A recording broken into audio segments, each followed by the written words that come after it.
Please sit down. We couldn't find a bigger hole for you.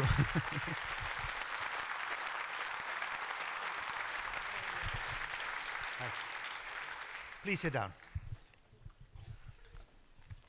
As I said before the film started, we have a Q&A of about 30 minutes. If you want to leave, please leave as silent as possible, not to disturb the discussion. Talal Derki, the last scene of this movie, we see Basset returning to Homs, and you say in the voiceover, he will never touch, his feet will never touch the ground again. I thought he was dead. No, it's I will try. It's a feeling, yeah, exactly. But still, how is he? He couldn't cross to the side in a siege, and he's still okay, still alive, surrounded with his friends, with his group, fighting till now.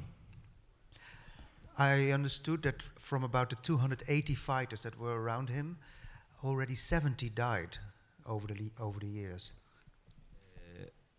70 died from his friends since the revolution started, closer friend or families. Yeah, and how about Osama, your friend? How is he? I mean, How he disappeared, yeah? He disappeared. Maybe Orwa know more about his condition right now, because maybe I should, we don't know anything about him since they arrested him in a border. He was for therapy after he's injured in Lebanon. And in his way back to Syria, they arrest him in a border. And since then, you didn't hear anything? We don't know where he is. So. Orwa, you're the producer officially, but you also filmed a lot of the scenes that we see in this film. So you're also cameraman, one of the 4 cameramen. How did you manage to enter the city? I mean, over 3 years, you went in and out of the city quite regularly, but it was under siege. There was a time later on that entering the siege was impossible, became impossible. So our other wonderful cameraman, Kahtan, was filming because he was in the siege, stuck together with Basset and the others. So we were able of going in only until the siege became really very strict, very bad. It's not, it was going there was just part of this outstanding, unprecedented to our lives feel of the revolution in Syria, where you have a network of people who have amazing solidarity, ready to help each other without much thinking, just because they know you are with the revolution, you want change in Syria, you just go to any city almost. If you know the right street, you're asking, you know, where you are. If you're in an area that is taking part in the revolt, it's very easy when they see that you are making a film and you are with the people, not with Assad. You find many people to help you, and including later on when it became militarized, the Free Syrian Army and the different militia groups, most of them would be always very respectful to you, to almost anybody holding a camera. So the disrespect to cameras and to people making film was monopolized totally by Assad and his security forces. Later on, we got some minority of fighters coming from abroad who are radical Islamists, extremists. And are you happy with them? I mean, today in one of our national newspapers, they opened with the pop jihadis, men from Holland, for instance, who go to Syria to help fight, and it's so easy, and they go in large numbers. I don't think anybody is happy with them, including their own mothers. But on the other especially hand, their mothers. Yeah, but I mean, on the other hand, it is something that one has to say that 2 years ago, many people, including people like us in Syria, were telling the entire world, if you do not do something, this will happen. And nobody did anything, and it happened. So maybe, I don't know, during the first year of the revolution, the Western media used to say, well, let's not encourage this revolution because we don't know, maybe it is, you know, of another religion, not like our religion. You know, it's very sectarian in my opinion, of course, but maybe it's a different extremism, not the one we like. And then a year later, they looked, and when it was militarized or radicalized, they looked and said, well, we were right. No, they were not right at all. They participated to making it that. But if we return to the group of Basset, in the film, the word Salafi falls one time when they start the counterattack to try to break through the siege, that ends in a drama with a tunnel. And then he says to people outside of the room, the Salafis come as the last group. That's the only time that Salafis are in the story. That means that his group is more or less the boys from Zia Street, from the block where he grew up. That's the boys. That's what they are. But also those Salafis are from the same block. It's Salafi seems to be like this strange word about people who came from Mars with long beards. They did not come from Mars. They were there in our same streets, and they are just like you would talk about ultra-Orthodox Jews, just like you would talk about Orthodox Christians. Mormons. I don't know. So in this sense, it was very clear that yes, there are more religious people, less religious people, non-religious people. But of course, when you see in the film, for example, which is Talal's view of how things were developing in Homs, you will see that there is a group there, which is the Salafists. It is there in the background. It exists. It's not to be ignored. It's there. I understand. But probably, I would say, if a Western journalist goes to the same place, he will ignore the majority of the fighters and make a film about the Salafist five behind, and then it's more sensational because somehow there's this game between paranoia and media, which I totally hate. Yeah. Normally when I do Q&As, I can see you all very clearly, but there are lights here like I'm on a huge stage, which I am. But if there are any questions, please raise your hands now, because now I can try and see if there's any questions. Okay, I'll just continue my talk. Good evening, everybody. I just saw you. Maybe the lights can be turned down a little bit, I don't know. Talal, if you go back to the start of the movie, friends and myself, when we watched the movie, we were really surprised by the opening, that people were really dancing in the street, were really happy, it was singing and shouting and there was no violence at all. Were you disappointed that Basset took up arms at some point? You started to follow him, you didn't know that he would become a fighter, did you? I'm speaking Arabic, okay? Yeah. بالبداية وقت تابعنا باسط هو كظاهرة رح نترجم جملة بعدين الشيء okay. And you turn over the microphone because otherwise. You have yeah. In the beginning with Basset, it was a positive climate. عنده قدرة إبداعية خطيرة على ابتكار، بنفس اللحظة ممكن يحط كلمات للغنية وتكون هي غنية عنك شخصيا، يقلب لك إياها. تأليف، طريقة الأداء، الناس صارت تجي حصرا لما يكون باسط موجود، هذا الشيء شجع لحتى المظاهرة تكون أكبر وأكبر. So in the beginning, in the soul of Basset, we can fully see it through his songs, but slowly we see an escalating feeling that's quite in the way the camera portrays how in a way becomes more and more radicalized. But do you understand what he... Yeah, I continue. So, complicated. أنا استغربت إنه باسط أكثر الناس تأخر لحمل سلاح بين كل الموجودين، وتم يقول إنه المظاهرات لازم تبقى حتى لو قلت بسبب الحواجز والاعتقالات. كان مصر لآخر لحظة، وحتى بعد ما حمل سلاح المظاهرات ما وقفت. أوكي. لكن بالنسبة لك هي هل أنت تتكلم بصحة؟ إيه تمام. لكن مع بسيط أو هل تحب بسيط للطريق أبدا أو لا؟ بالنسبة لك. Yeah, he's with the actions of Basset. He thinks that it was the way that he should do it. For me, he become late. He's from the last fighter that he take weapons. he all the time insists that we should continue with the pacific demonstration, and we should not stop broad things. It's not just for people Homs. His things become popular in all around Syria and other countries. So for me, it's till he get weapons, he make demonstration and singing with a few group, and some of them they are only fighters. They make demonstration and singing and dancing. Yeah. At some point in the film, Orwa, he says, we still have business with them, with the Assad regime or with the Alawites, or I don't know who he means, and they cannot leave the country. He was very revengeful, Basset.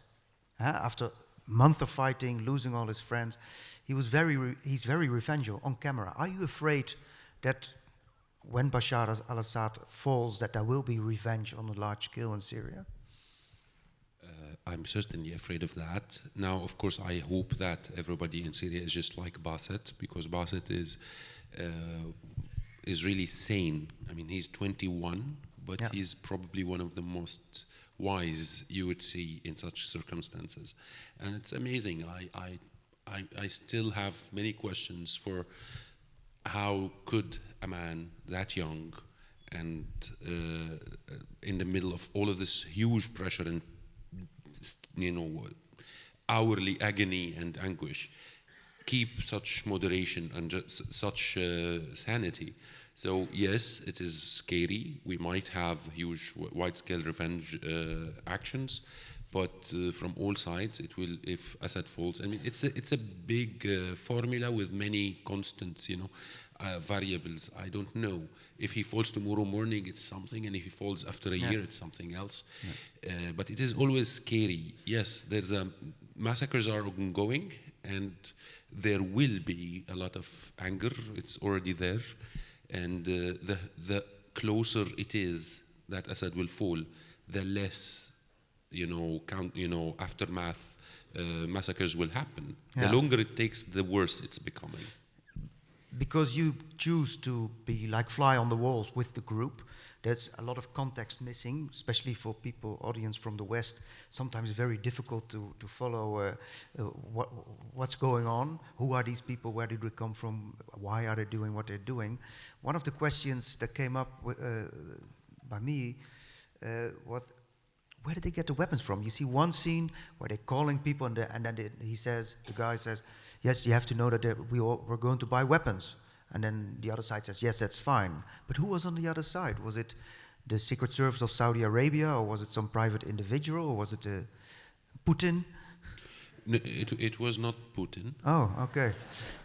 It was basically many Syrian expatriates living in different places around the world who were exiled or forced to leave the country on earlier parts of our history.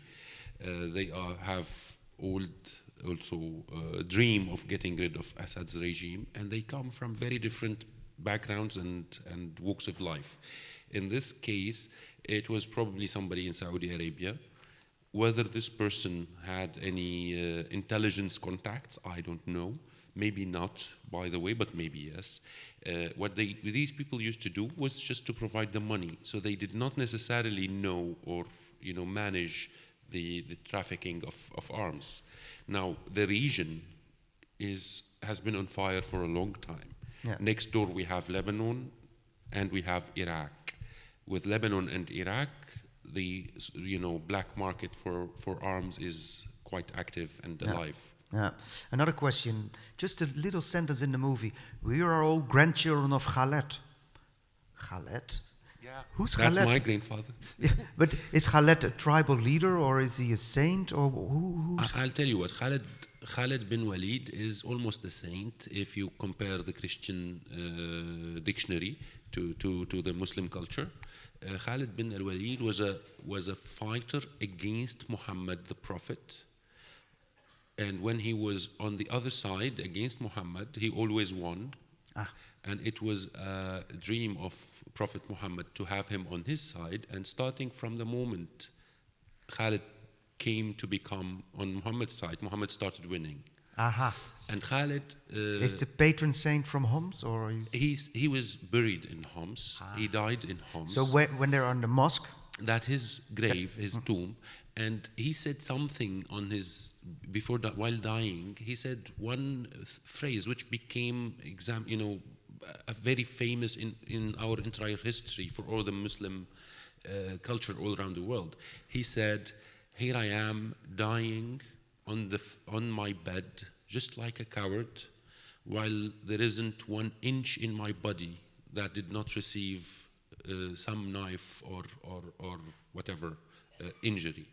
So this moment, this feeling that dying on your bed is bad is part of this, heroic fighter understanding or mentality. Another question. I mean, we see a lot of fighting and grenades and trying to break through sieges and digging holes under the ground, but you don't see. At some point, Basset is saying, "I'm doing all this because I want to create a corridor for the families." But there was no family inside. You never turned the camera to the people who were living there under siege. Why did you do that? I'll just say a word and allow Talal to answer this because it's more about camera angle. I'll just say that there was a very technical point. It's the fact that we had our, you see a lot of families in the beginning of the film. Yeah. When everybody was happy and dancing, there were women and there were children and the life was different. Then all of a sudden, when it became a real siege and it became a real combat, the families were protected behind the front line. So we had, a cameraman who was with the fighters, with Basset, and their choice was to stay on the front line. So it was technically very difficult, and we kept frankly asking, I kept asking Talal, and we kept talking to them, please let's try to get families, and telling us it's the most difficult crossing to go film them. So there is also the technicality. But Talal. On YouTube, on YouTube you can find 100 videos about the families inside the siege. So we was very close to Basset, very close to his upset, his fear, his sadness that he lost friends. Dramatic line couldn't help us to go without logic to shoot families under the siege. Yeah. Okay, are there any questions? Yeah. There's a microphone coming your way. I don't know how, but...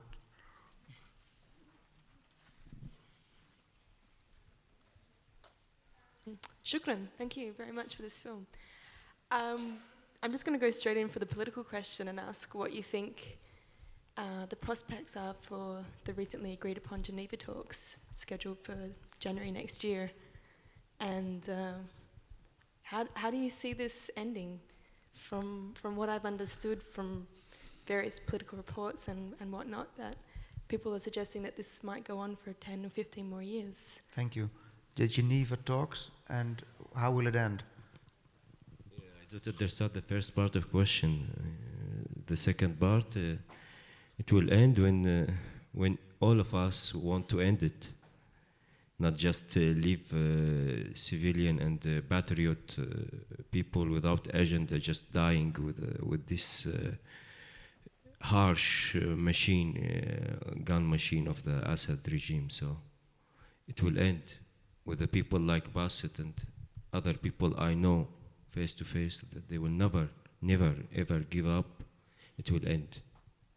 Not as much, but it will take time. It's a future. It's not just a fight for government or politic. It's a nation want to wake up from this long nightmare. It's lived for more than 40 years. And Basset one day said to me that this regime was over us for 40 years, and we are ready for next 40 years fighting him until we get our freedom.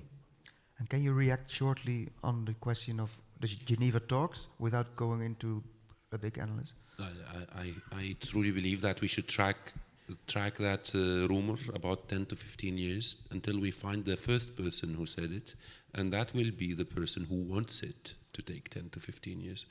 And as for the Geneva schedule, first, I mean, it's penciled. to January. It's not really with hard ink yet. It might just collapse altogether, and it might happen at a later stage. But all in all, I believe we should try to do things like this. But I profoundly think that Geneva or any kind of such solution is a cosmetic solution that aims at easing down the international community's guilt and not at solving the problem. Okay, other questions? Yeah. Misschien, if you just raise your voice, maybe I'll talk for you then.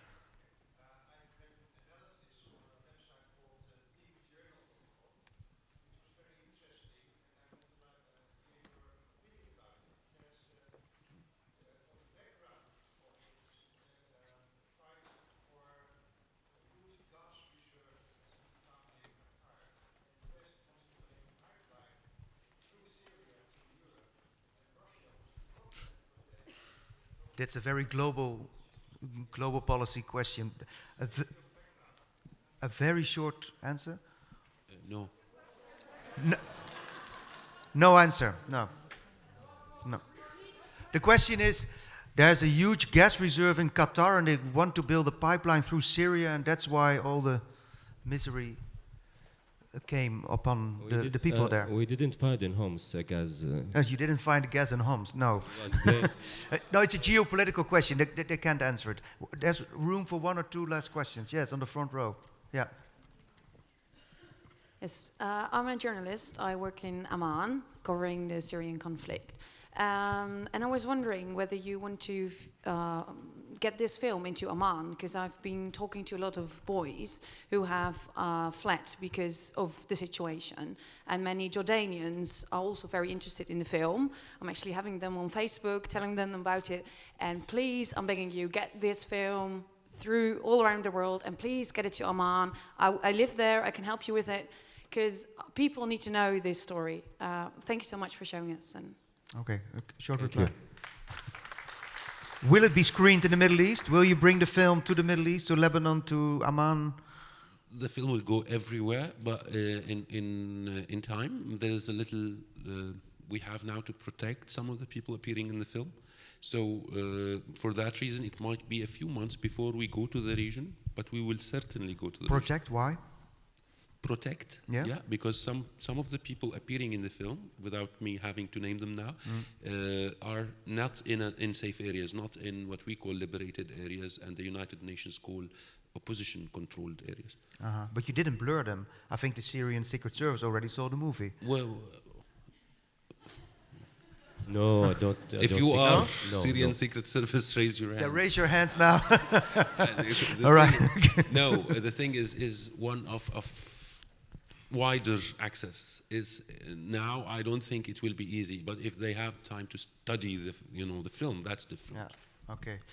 We try to have in the end of January 2 screening, one in the siege of Homs with the Basset and with his friends. You're going to screen it there? Yes, yeah. Yes, Great. and one in the north. Okay, in Aleppo or? In Aleppo. Okay. Yes. Good luck with that. Good luck with the movie. I hope it will get a really big audience also in the United States, because the big decisions are made there. And thank you all for coming here, and enjoy your stay at the IDFA. Bye-bye. Thank you. Thank you. Thank you. Thank you. Thanks for your short...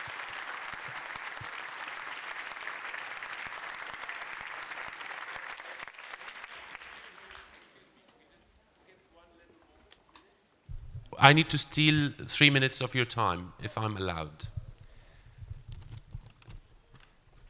Basset Sarut sent this little message to all of you on the occasion of the film screening. So I just want to read it, to translate it to you immediately, and so proudly do that, because it comes from another world to you compared to your life.